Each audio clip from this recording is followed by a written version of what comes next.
Señor, sácianos con tu amor. Señor, sácianos con tu amor. Enséñanos a calcular nuestros años para que nuestro corazón alcance la sabiduría. Vuélvete, Señor, ¿hasta cuándo? Ten compasión de tus servidores. Señor, sácianos con tu amor. Sácianos enseguida con tu amor y cantaremos felices toda nuestra vida. Alégranos por los días en que nos afligiste, por los años en que soportamos la desgracia. Señor, sácianos con tu amor. Que tu obra se manifieste a tus servidores y que tu esplendor esté sobre tus hijos. Que descienda hasta nosotros la bondad del Señor. Que el Señor nuestro Dios haga prosperar la obra de nuestras manos. Señor, sácianos con tu amor. Señor, sácianos con tu amor.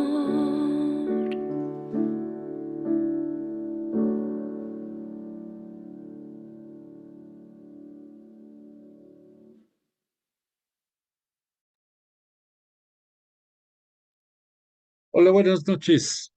Qué placer volvernos a encontrar hoy día martes 12 de marzo del año 2024 en nuestro querido espacio virtual de Biblia.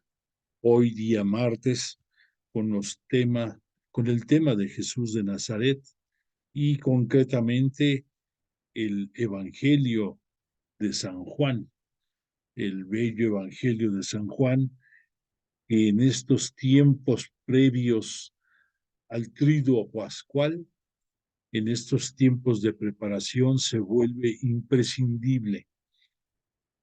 Agradezco tu presencia y más le agradecemos todos juntos a Dios Padre por su misericordia hacia nosotros y decimos en el nombre del Padre, del Hijo y del Espíritu Santo. Amén.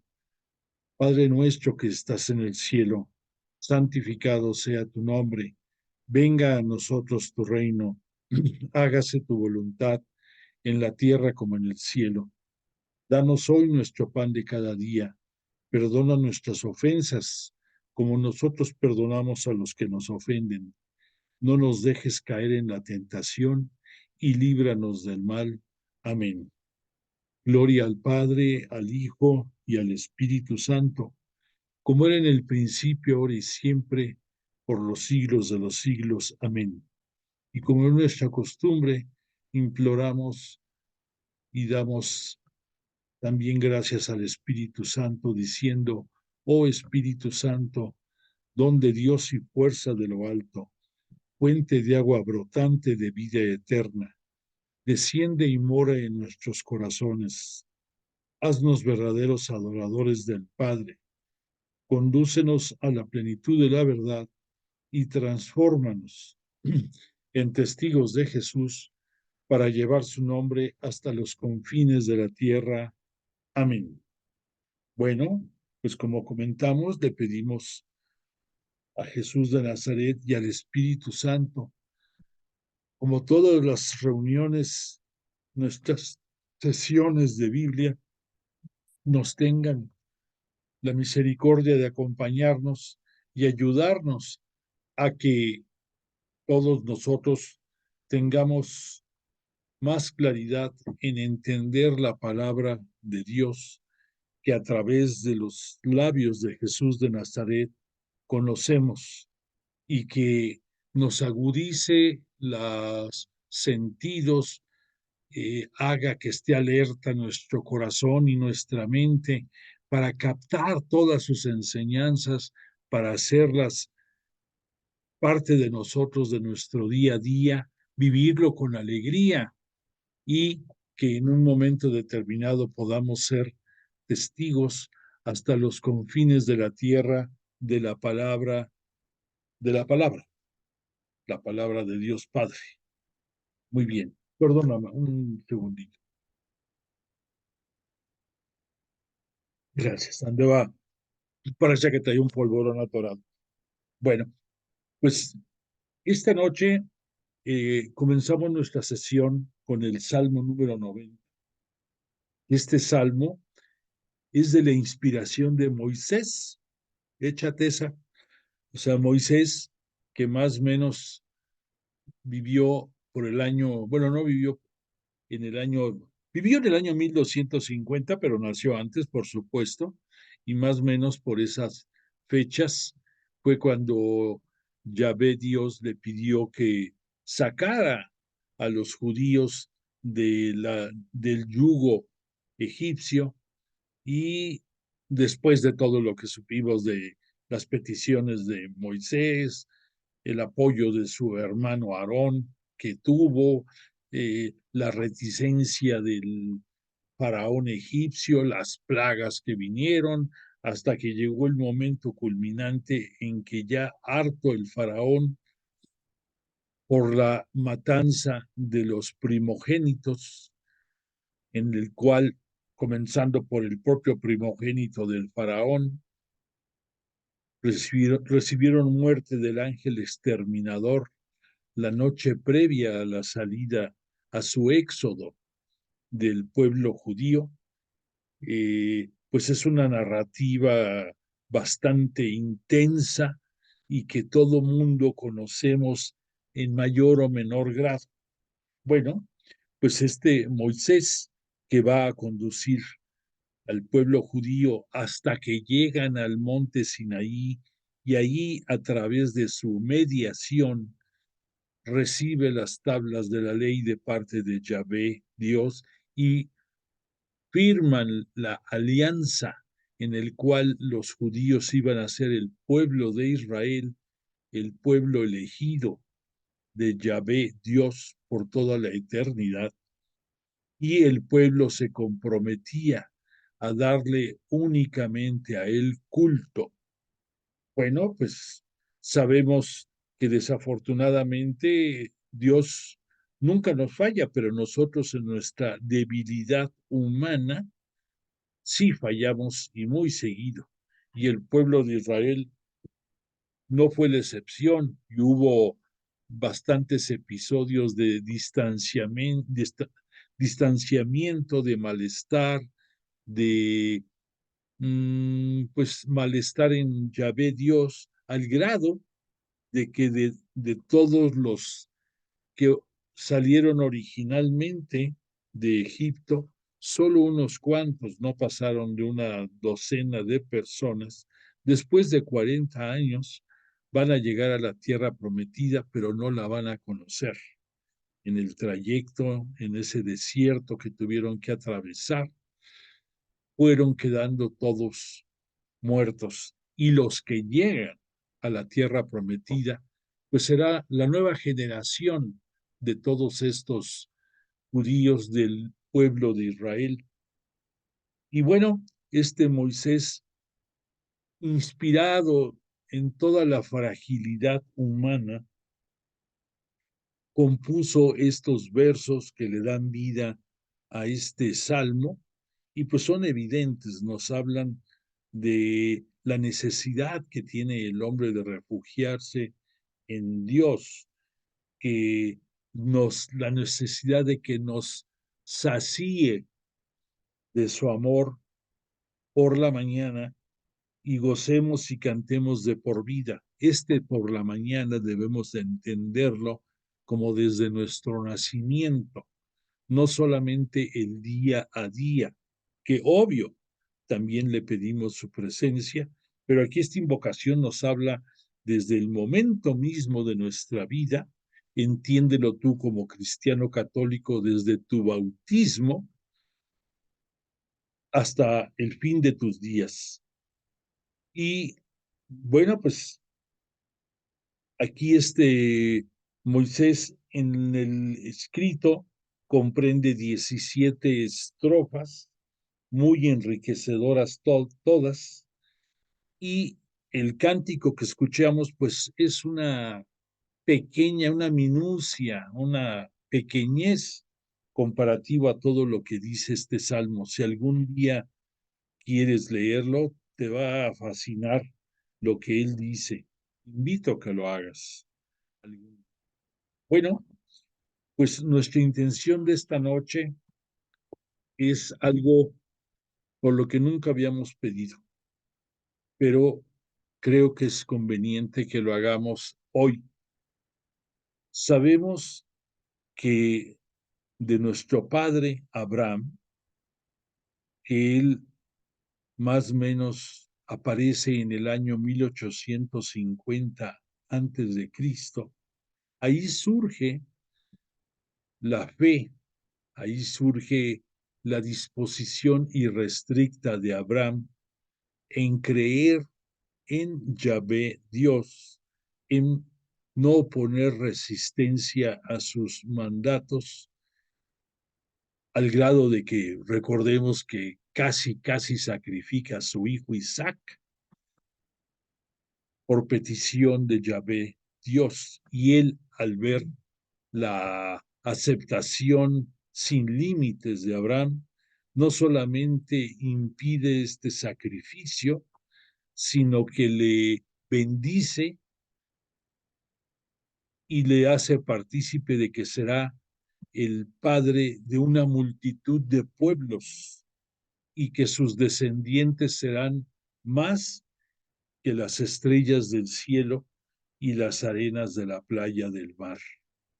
Esto esto lo cumple Yahvé Dios, y este Abraham, que para nosotros es parte fundamental de la historia de la salvación de la iglesia cristiana, de los cristianos católicos, también lo es Abraham de los judíos y también lo es de los seguidores del Islam. Te digo seguidores del Islam porque luego confundimos el término de musulmanes. No todos los seguidores del Islam son musulmanes, ni todos los musulmanes son seguidores del Islam. Bueno, pero entonces da la casualidad, o no la casualidad, sino da la diosidencia, porque no es una coincidencia, sino una diosidencia, que efectivamente de Abraham van a partir unidos en la fe y en la creencia de un solo Dios, tres grandes religiones: los seguidores del Islam, los cristianos católicos y los judíos, el pueblo de Israel. Bueno, pues da, da también la diosidencia de que en este mes de marzo las tres religiones estamos celebrando las fiestas más importantes, cada uno dentro de el culto que dan al único Dios.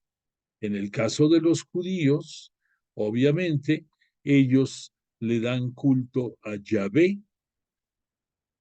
y ellos festejan en este mes de marzo su Pascua, su Pesaj, dirían ellos.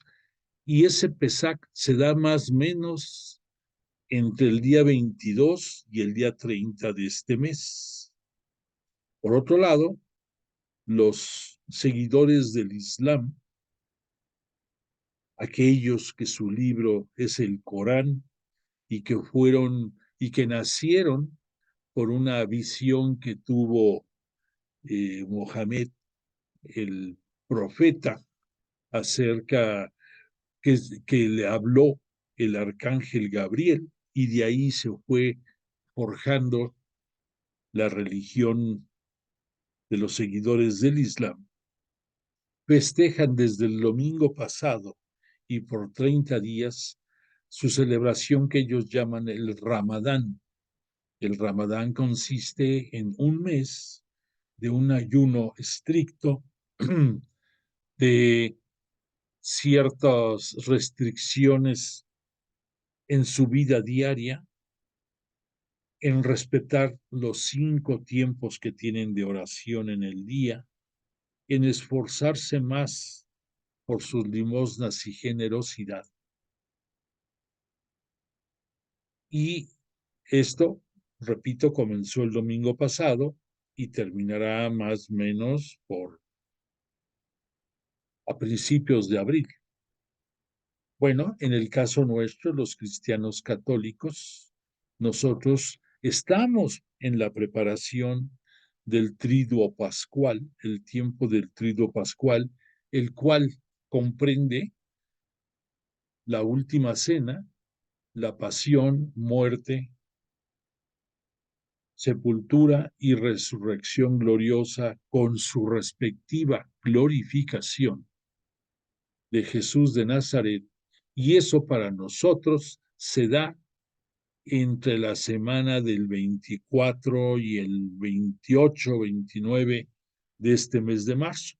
En resumen, las tres grandes religiones monoteístas, las tres grandes religiones que creemos en un solo Dios, ahorita ya estamos todos en una sintonía bastante parecida de culto hacia nuestro Dios.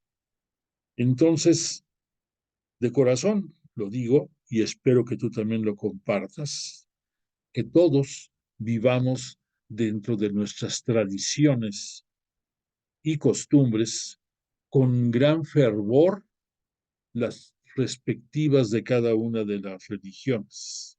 Y por supuesto, nosotros los cristianos católicos, que tenemos la fortuna, la bendición de ser la única religión fundada por el propio Hijo de Dios, por Jesús de Nazaret, la única, repito, la única religión en el mundo con esta gracia, pues obviamente que estemos preparados y vivamos a profundidad, en conciencia y con gran devoción el culto de este triduo que celebraremos en este mes.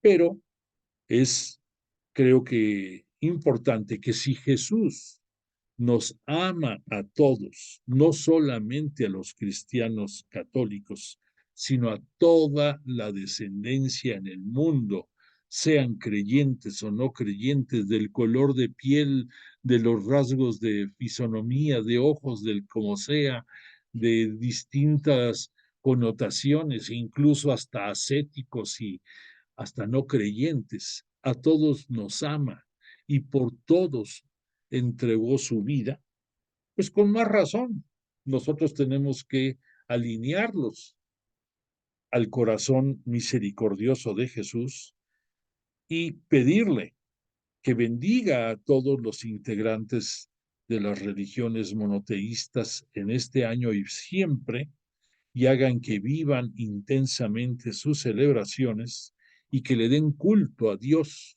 en una forma muy especial. Espero que compartas mi sentir y que este ecumenismo, pudiéramos decir, relativo, porque pues todos somos creyentes de un monoteísmo, ojalá algún día seamos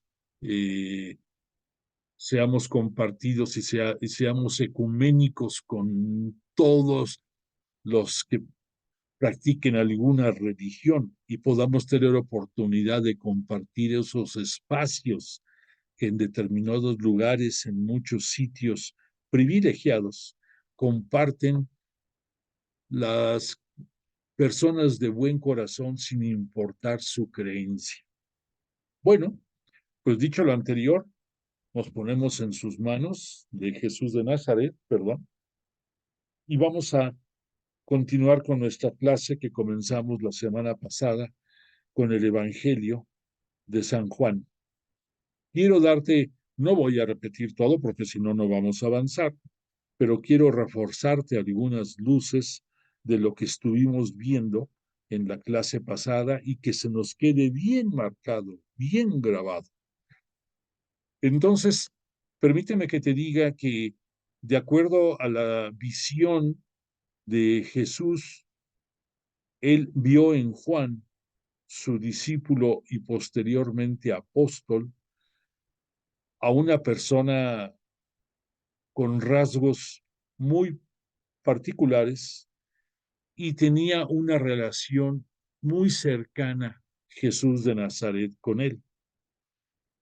Juan, por otra parte, fue un apóstol que en momentos clave de la vida de Jesús, ya dijimos como en la transfiguración, como cuando fue su juicio, no su juicio, sino su increpación en el palacio del sumo sacerdote, él estuvo presente ahí, él estuvo presente junto a la cruz, acompañando a la siempre Virgen María en esos momentos de angustia y de desolación cuando estaba su hijo clavado en la cruz y próximo a entregar su espíritu por nosotros, entregar su cuerpo por la remisión de nuestro pecado y entregarnos toda su misericordia. Fue otro de los episodios en que Juan está allí, que después, a través de su persona, nos lega Jesús a su madre como madre nuestra, a través de la intermediación de Juan. Pues caray, qué privilegio para todos nosotros. Y veremos cuando después en sus apariciones, después de su gloriosa resurrección, en uno de los episodios finales, cuando le refrenda a Pedro que es la piedra sobre la cual, la roca sobre la cual sostiene su iglesia, y que Pedro le va a decir en ese momento, viendo que viene Juan muy cerca, le dice, ¿y este qué? Y el maestro le va a decir, ¿a ti qué te importa que venga con nosotros? Si yo quiero que permanezca hasta el final de los tiempos. Y esa descripción de Jesús Maestro, para empezar, nos saca de balance, de acuerdo a como lo oímos siempre, pero es contundente y le habla en el mismo tenor a Pedro como Pedro lo hizo sobre Juan. No por desprecio ni por grosería, sino simplemente porque puntualizó Pedro bastante fuerte, como sintiéndose él el único indispensable para estar junto al Maestro. Y la respuesta de Jesús nos lleva a pensar que este Juan, a través de su evangelio, inspirado por supuesto en el Espíritu Santo, es el único evangelio de los 4 existentes, la buena nueva de Jesús, escrito por uno de los apóstoles. Ya lo hemos hablado eso en otros momentos. Y por lo tanto, esa palabra de Jesús va a perdurar hasta el fin de los tiempos. Entonces, yo quiero pensar que lo que Jesús probablemente nos quiso decir es que a través de la palabra escrita de Juan vamos a conocer mejor la buena nueva del propio Jesús de Nazaret. Entonces, pues tiene sentido el, el verlo a Juan de esa forma, de que va a permanecer hasta el fin de los tiempos. Luego, por otra parte, bueno, aquí te pongo esta lámina que ya hemos visto, que es de los antecedentes de los últimos tiempos de Jesús, pero te la pongo nada más para que la veas y, y refuerces lo que hemos visto, pero te sigo hablando acerca de este Juan. Este Juan Su evangelio tiene dos finalidades exclusivamente. Uno, el hacernos ver que Jesús es el Mesías esperado, es el Mesías que por gracia de Dios Padre envía a este mundo a inaugurar los tiempos de la plenitud y que a través del seno virginal de María va a encarnar y el Espíritu Santo desde ese instante va a estar presente en todo su ministerio aquí en la tierra.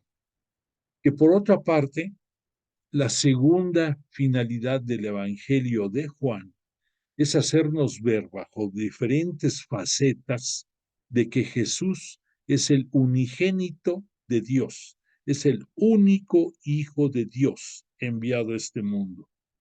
Entonces, imagínate si hablando términos comunes, que tú tuvieras un caleidoscopio, esos tubos, recordarás, de cartón que tú veías y que tenía figuritas que se formaban con cristales de diferentes colores y tú al girarlo ibas viendo que cambiaban esas figuras. Eso es lo que se va a dedicar este Juan en su evangelio al presentarnos en diferentes facetas, en distintos momentos, la grandeza de Jesús de Nazaret como Mesías y como Hijo de Dios. Por otra parte, el Evangelio de Juan va a estar constituido por dos grandes apartados, el libro de los signos y el libro de la gloria. El libro de los signos abarca 12 diferentes episodios y en esos episodios están enmarcados 7 grandes misterios, 7 grandes signos, milagros de Jesús. Y no es casualidad que sean 7. Ya hemos dicho, te lo repito, que este Juan tiene un manejo magistral de la numerología bíblica y por lo tanto, por eso son 7 los milagros que nos narran. Y por esa razón, en muchos momentos va a usar bastante el número 7. Bueno, es más, si tú te pones a ver, el Evangelio de Juan consta de 21 capítulos. 21 capítulos, tú lo puedes ver como la multiplicación de 3 por 7 te va a dar 21. El 3 es la perfección, el 7 es la plenitud. Entonces, la buena nueva de Juan es lo más excelso que podemos decir, 21. Ahí están esos dos grandes números. Por otra parte, el Evangelio de Juan va a constar de un prólogo, que ya lo leímos en la clase pasada, en el que va a hablar acerca de la palabra creadora, la palabra que es el verbo, que es también el logos, que viene siendo lo mismo. Ya dijimos que logos es en griego, palabra es en hebreo y en latín sería el verbo. Bueno, entonces, como lo quieras ver, pero la introducción de San Juan, desde ahí comienza un manejo teológico, cristológico, escatológico, hablando de los últimos tiempos, sublime. Y entonces nadie como Juan va a manejar todos estos conceptos y lo va a hacer de una manera en que se va a esforzar por no solamente citar episodios, sino engrandecerlos con una profundidad bárbara a través de discursos que va a pronunciar Jesús solamente en el Evangelio de Juan. Vamos a verlos descritos. En el Evangelio de Mateo aparecen algunos de ellos, pero en una manera más escueta, y en los otros sinópticos, Lucas y Marcos, prácticamente no se ven. En el caso de Lucas, lo que sí se ve es la gran misericordia que tiene Jesús, que es su evangelio, el evangelio del Espíritu Santo, y es el evangelio del enaltecimiento de la mujer.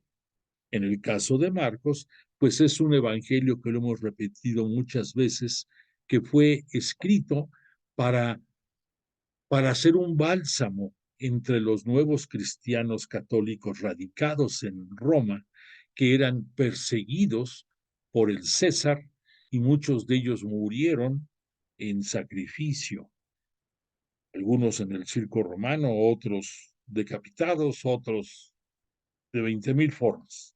Pero se necesitaba esa fuerza moral y por eso su evangelio es el más escueto, solamente 16 capítulos. En el caso del de Mateo son 28 y en el caso de Lucas son 24. Bueno, pero entonces, dicho todo esto, estuvimos viendo cómo desde un principio la palabra que es la creación en la que participó la Santísima Trinidad para la creación de este mundo, se hizo presente a través de ese prólogo magistral que nos dio este Juan. Otra de las características que vimos del Evangelio de Juan es que va a llevar una simbiosis, una correlación muy fuerte con las festividades tradicionales del judaísmo. Ya dijimos de las fiestas judías, ya comentamos que muchas de sus narraciones van de la mano de esas festividades. Y además de eso, todavía Juan las divide en semanas. Entonces es muy interesante porque lo puedes ver tú dándole seguimiento a las semanas, dándole seguimiento a las fiestas, dándole seguimiento a las proclamaciones que existen, dándole seguimiento a los milagros, pero todos ellos con la peculiaridad, repito, de un manejo magistral teológico acerca de la vida y obra de Jesús. Bueno, entonces ya vimos que Juan, después de ese prólogo magistral, nos presenta a Jesús bajo el testimonio de Juan Bautista, que es el primero en reconocer la mesianidad de Jesús en este mundo. Y a partir de ese momento va a tener Juan la sabiduría, la inteligencia de irse separando cada día más cuando él entendió que Jesús era el verdadero Mesías, porque sobre él descendió la paloma del Espíritu Santo, y entonces le quedó claro que era Jesús el Mesías esperado, el Salvador de la historia, el Cristo de la historia, el Cristo de la fe. Todo eso es Jesús de Nazaret. Posteriormente a eso, vimos que Juan nos narra un poco acerca de la reclutación de los primeros discípulos, y los primeros surgen de las fuerzas de los seguidores de Juan Bautista. Concretamente, ahí nos habla de Andrés, y probablemente el otro era Juan. Y entonces Juan Bautista, al ver pasar a Jesús y al referirse delante de ellos y decir, ese es el Cordero de Dios que quita el pecado del mundo. Esta gran aseveración de Juan Bautista es la que les abre los ojos a estos discípulos de Juan y los invita a que pasen a formar parte de las filas de seguidores de Jesús de Nazaret. Poco después nos va a presentar Juan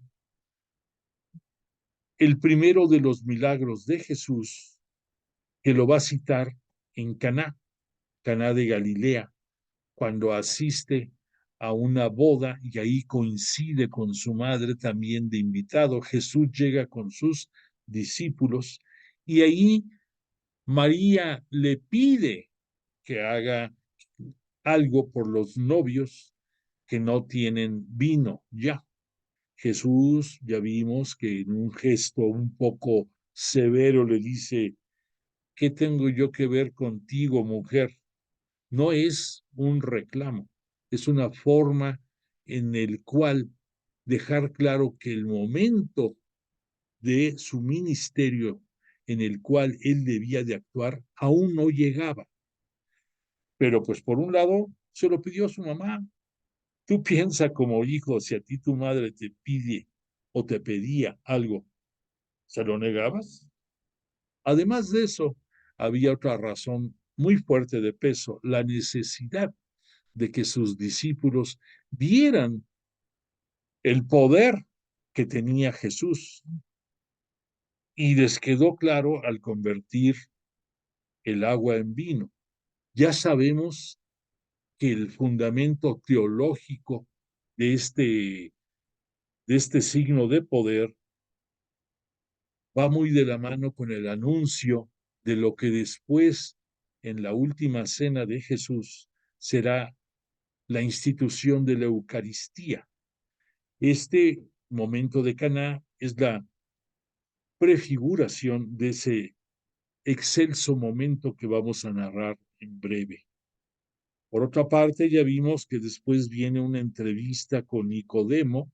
Nicodemo, recuerda, va a ser el futuro apóstol Bartolomé, uno de sus 12 apóstoles. Entonces le habló, le vimos toda la narrativa de lo que le dijo a Nicodemo, que Juan cita, vino de noche.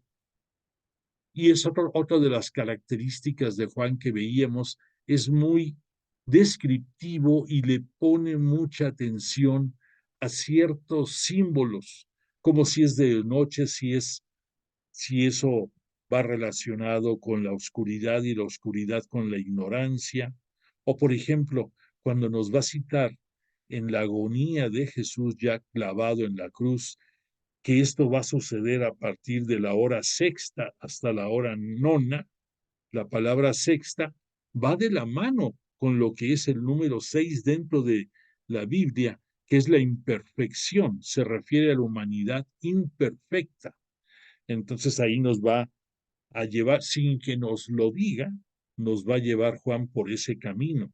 Y al decir que la tierra se cubrió de tinieblas, y es una forma, además de que nos narra un evento físico, geofísico, pudiéramos decir, también nos narra un contenido teológico importante. Las sombras de la maldad estaban en ese momento cubriendo esa escena, y Satán estaba presente ahí, como lo estuvo cuando fue su asedio en el desierto, cuando Jesús preparó su ministerio público, y que después va a volver a aparecer en el momento preciso, y ese va a ser cuando sea la agonía en el huerto de Jesús, cuando va a obrar moviendo todos sus hilajos Satán entre los judíos, entre los pretorianos, entre Poncio Pilatos, entre Judas, moviendo todo, moviendo la envidia, la soberbia, todo en ese instante. Y Jesús va a sufrir por el asedio como humano, va a sufrir este asedio y va a sufrir en carne propia como cualquier humano.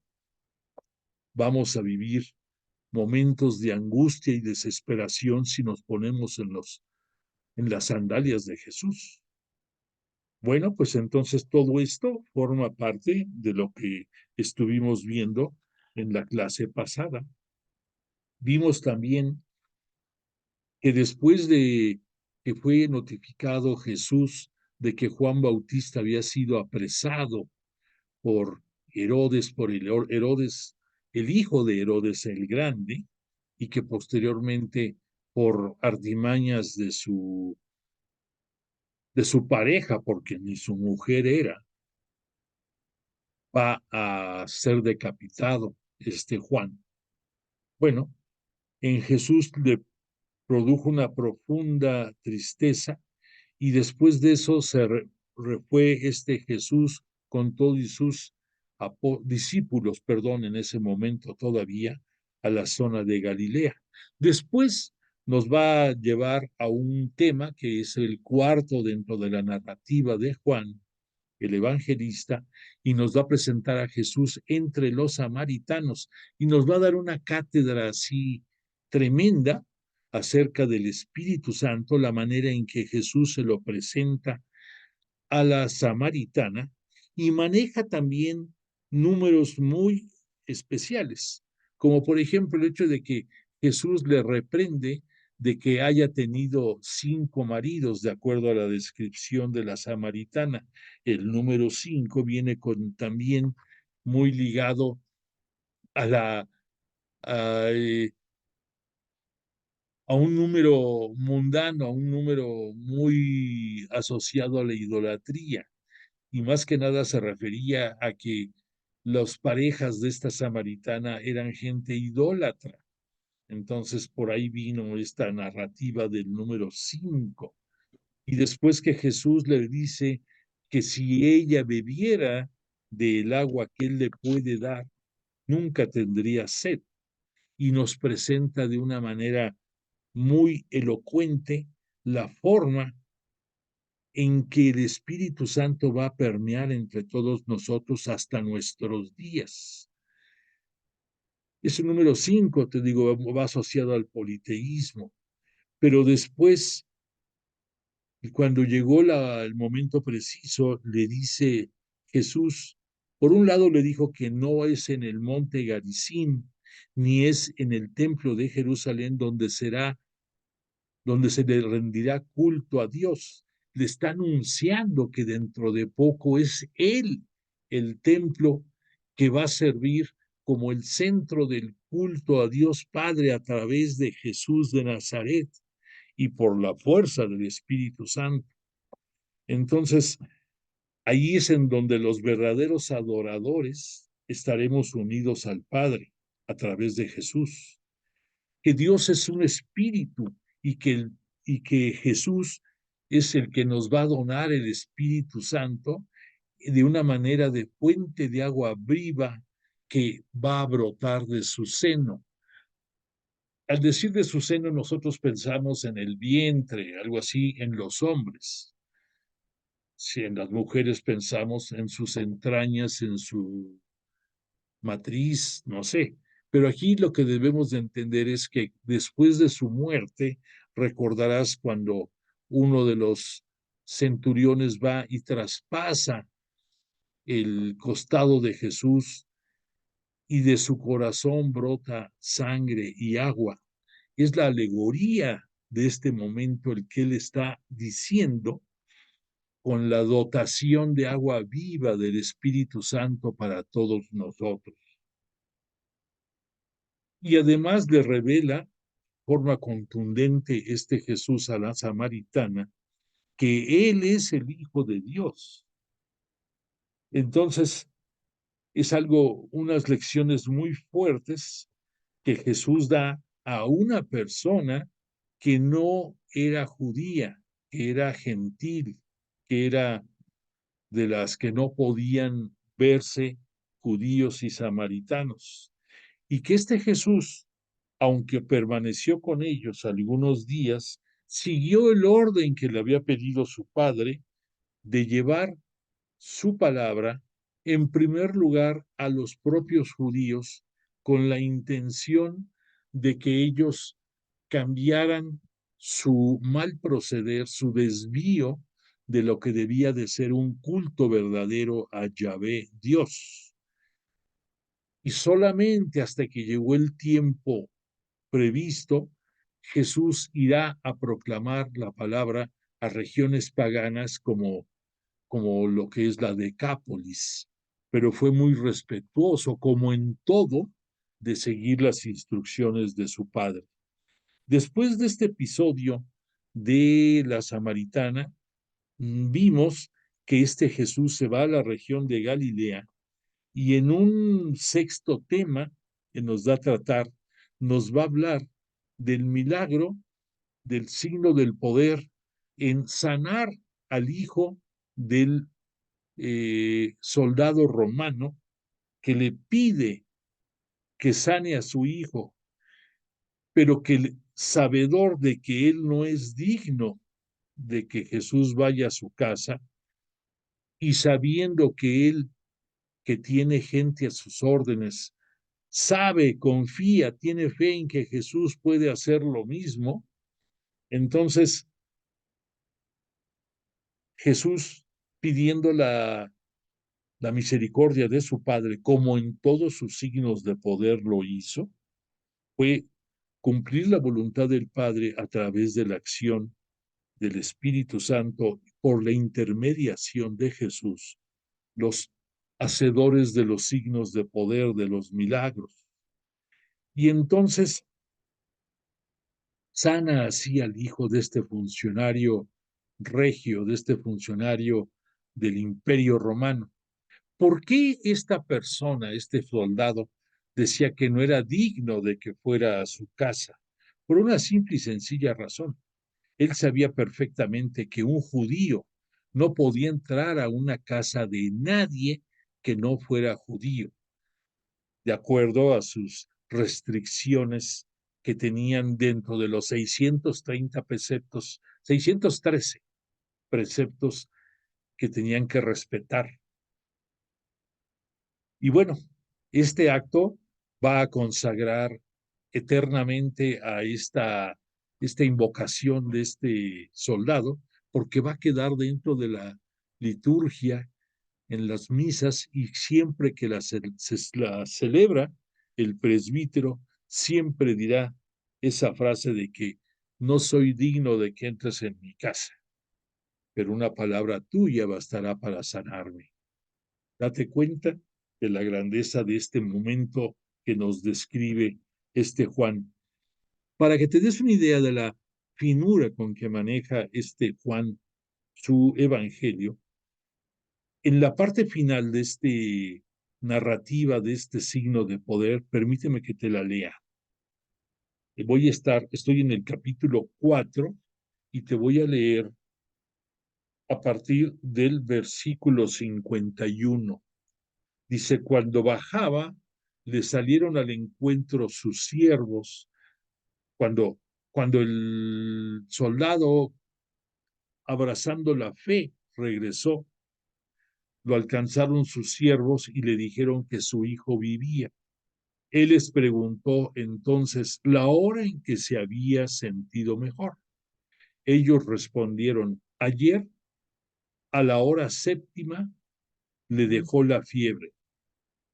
El padre, o sea, el soldado, comprobó que era la misma hora en que le había dicho Jesús, tu hijo vive, y creyó él y toda su familia. Este fue el segundo signo que hizo Jesús cuando volvió de Judea a Galilea. Si tienes cuidado en esta narrativa que te leí ahorita, aparece 3 veces la palabra vive, o sea, la palabra de que había sanado al hijo, pero esa connotación que tú no distingues por la sutileza con que te la pone Juan. Y al ponerte 3 veces vive, es la perfección obrada a través del propio Jesús de Nazaret. Bueno, después, siguiendo el evangelio que hoy te mandamos, que hablan de la sanación del enfermo en la piscina de Betesda. La piscina de Betesda tiene varios nombres, no te confundo, no tiene importancia, pero la conocemos como Betesda, la conocemos como Betzata, la conocemos también como Betsaida. Son unos nombres arameo, otro nombre hebreo, otros de acuerdo a la traducción griega, pero es el mismo lugar. Es el lugar en que la tradición les decía que un ángel bajaba para mover las aguas y que el primero que entrara a esa piscina quedaría curado, y que Jesús sana a le da por misericordia, sana a este enfermo que tenía, nos cita,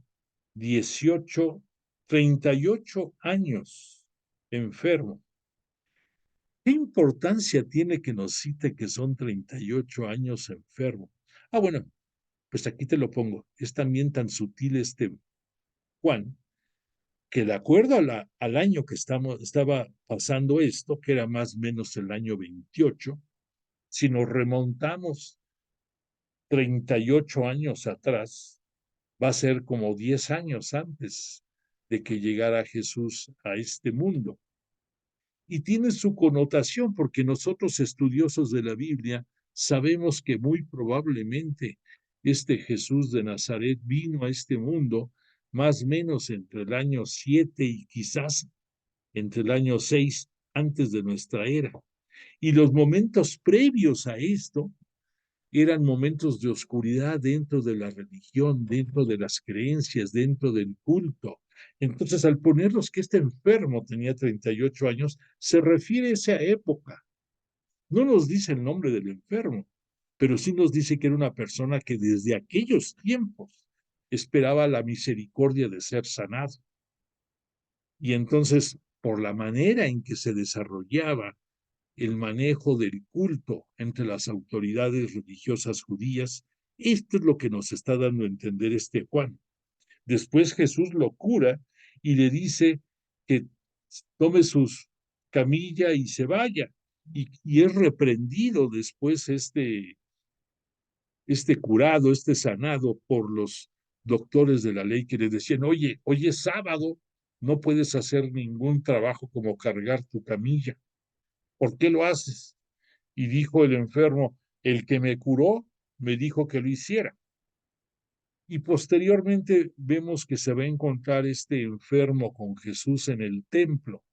¿Por qué se encontró con Jesús en el templo? Pues porque es la prefiguración de que este Jesús es el nuevo templo y se van a encontrar en los últimos momentos de ese templo, que en el año 70 no va a quedar de él casi nada más que el puro muro de los lamentos. Y que ahí este Jesús le da la catequesis de que lo que le molesta a los judíos religiosos no es el que lo haya sanado, sino es el que haya sido en sábado.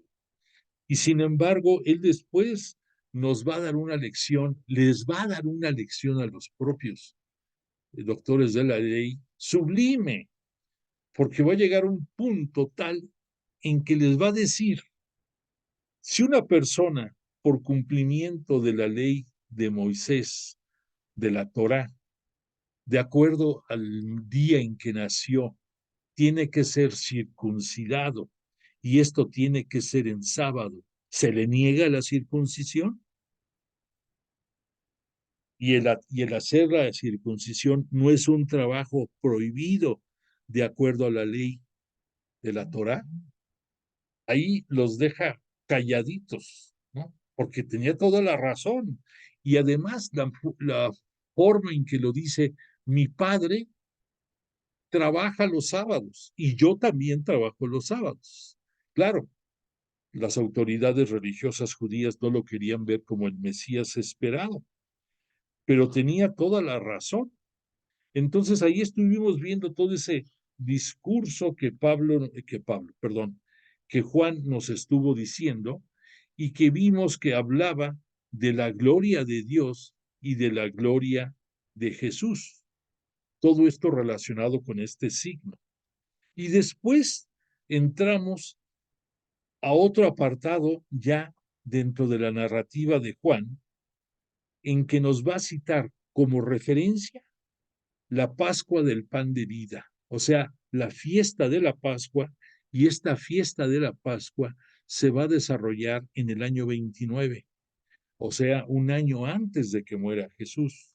Aquí va a quedar muy claro, él la subtitula como nueva oposición a la revelación, y nos va a poner como claro ejemplo que Jesús efectuó la multiplicación de los panes y los peces, que ya sabemos que la hizo también para que sus discípulos, a través de esta vivencia, se abocaran a dar alimento a todos cuando él ya no estuviera.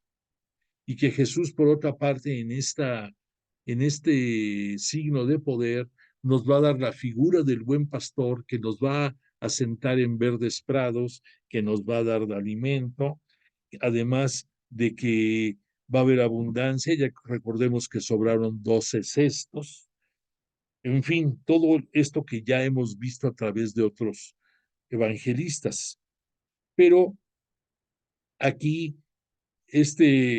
Jesús, después de este episodio, tiene casi que huir porque lo quieren hacer, lo quieren reconocer la multitud como Mesías. Pero él sabe que no es más que por el poder que dieron y por lo sabroso que sería que te dieran de comer. Desgraciadamente, muchos de nosotros, si nos dan algo gratis o nos dan de comer, somos felices y no aspiramos a más. Aquí es una manera en que Jesús se dio cuenta que por ese detalle querían reconocerlo como Mesías y se escabulle porque sabe que ni es su momento, ni es el tipo de mesianidad por el cual vino a este mundo. Su mesianidad es espiritual y nada tiene que ver con estar alimentando a la gente de a gratis. Después de eso, vimos que ya que él en sus discursos habla de que él es el pan de vida, que él cumple la voluntad de su Padre únicamente y que no hace nada más que no sea lo que el Padre le pide. Y además que nadie puede llegar a él si no es porque el Padre lo atrae y que por eso él lo resucitará el último de los días. Recalca mucho en diferentes formas Juan quién es Jesús, además de decirnos que es el pan de vida, nos va a citar también que el pan que él va a dar es superior al que Yahvé les dio en el desierto a sus padres, se refería al maná.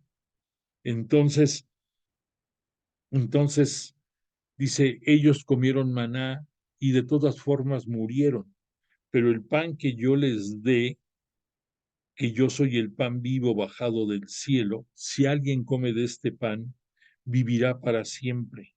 Y el pan que les voy a dar es mi carne para la vida del mundo. Los judíos discutían entre sí cómo éste puede darnos a comer su carne. Jesús, conocedor de sus pensamientos, les dijo, en verdad os digo, que si no coméis la carne del Hijo del Hombre y no bebéis su sangre, no tenéis vida en vosotros. El que come mi carne y bebe mi sangre tiene vida eterna, y yo lo resucitaré el último día. Aquí obviamente Jesús se refiere a la institución de la Eucaristía que en breve se dará, pero para muchos de los discípulos esto es el clímax de la catequesis de Jesús y es muy fuerte y ni ellos podían entenderlo bien, menos el resto de la gente. Entonces nos quedamos ya más o menos por estos puntos.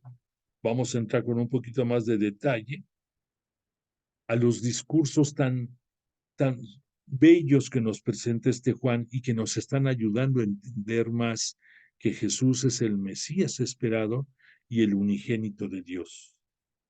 Dice Jesús, ya en la sinagoga de Cafarnaún, después de estos eventos se fue a Cafarnaún y en su sinagoga enseñaba.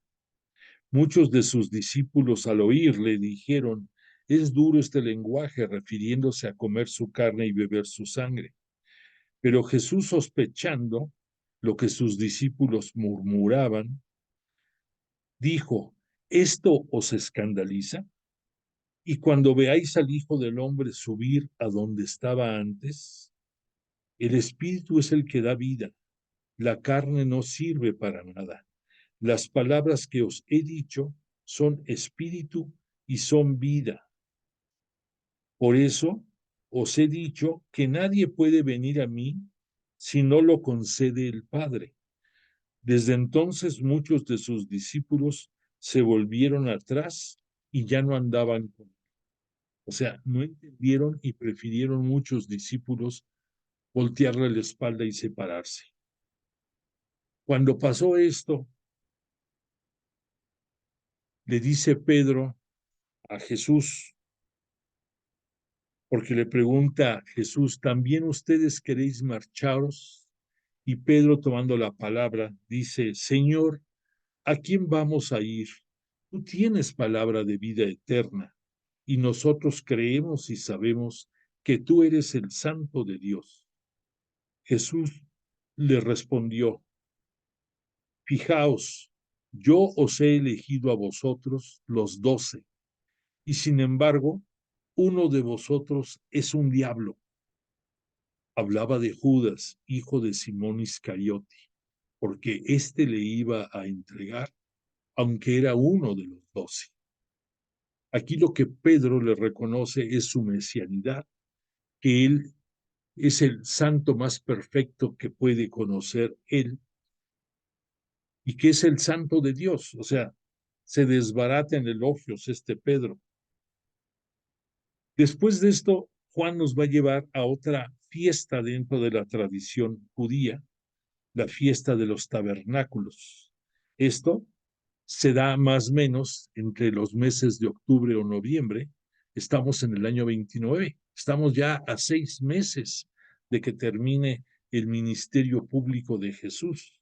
Y este Juan nos va llevando poco a poco. Este es su noveno tema que nos trata este Juan. Y también de manera muy grandiosa. Dice Jesús, el mundo no puede odiaros. A mí, sin embargo, me aborrece, porque doy testimonio de que sus obras son perversas. Subid vosotros a la fiesta a Jerusalén. Por eso les dice subid a Jerusalén. Yo no subo, pues aún no se ha cumplido mi tiempo. La fiesta continuó porque es una fiesta de 8 días y había una razón por la que ya, obvio, Jesús no debía de andar por ahí, porque ya era muy asediado por las autoridades religiosas judías. Sin embargo, Jesús les dijo esto a los apóstoles para que se adelantaran, pero él sí fue de todas formas. Y aún llegando ya a Jerusalén, Jesús seguía catequizando. Entre otras cosas, escucha lo que les decía. Mi doctrina no es mía, sino del que me ha enviado. Si alguno quiere cumplir su voluntad, verá si mi doctrina es de Dios o hablo yo por mi causa. El que habla por su cuenta busca su propia gloria, pero el que busca la gloria del que lo ha enviado, él es veraz. Aquí es donde te digo, escucha lo que les dijo a las autoridades judías. Si se circuncida a un hombre en sábado para no quebrantar la ley de Moisés, os irritáis contra mí porque he devuelto la salud plena a un hombre en sábado. No, no, no. No, no tenía, perdón por lo que voy a decir, pero como decimos, no tenía pelos en la lengua Jesús y decía lo que tenía que decir. Entonces, dentro de los que lo oían, no faltó quienes dijeran, mirad cómo habla con toda libertad y no le dice nada las autoridades. ¿Habrán reconocido de veras las autoridades que este es el Cristo? Jesús continuó, me conocéis a mí y sabéis de dónde soy, pero yo no he venido por mi cuenta, sino enviado por alguien que es veraz, pero que vosotros no lo reconocéis. Yo le conozco porque vengo de él, y él es quien me ha enviado. Después continuó un poco más adelante Jesús diciendo, voy a estar con vosotros todavía un poco de tiempo y volveré al que me ha enviado. Me buscaréis y no me encontraréis, y vosotros no podéis ir a donde yo esté. Los judíos decían entre sí, ¿a dónde irá este para que no le podamos encontrar? ¿Se irá con los dispersos griegos? ¿Se irá fuera del territorio de Israel? Jesús nos dice aquí, Juan, el último día de la fiesta, o sea, el día octavo de la fiesta de los tabernáculos, Jesús, dentro de su catequesis, nos dice, Jesús puesto en pie, dijo en voz alta, te voy a decir una cosa, de acuerdo a los exégetas, concretamente el padre Carrillo Alday, exégeta, él nos dice, aquí está mal traducido esto. Jesús no se levantó y dijo, Jesús gritó para que todo mundo lo oyera. Si alguno tiene sed, que venga a mí y beberá. Del que cree en mí, puede decir lo que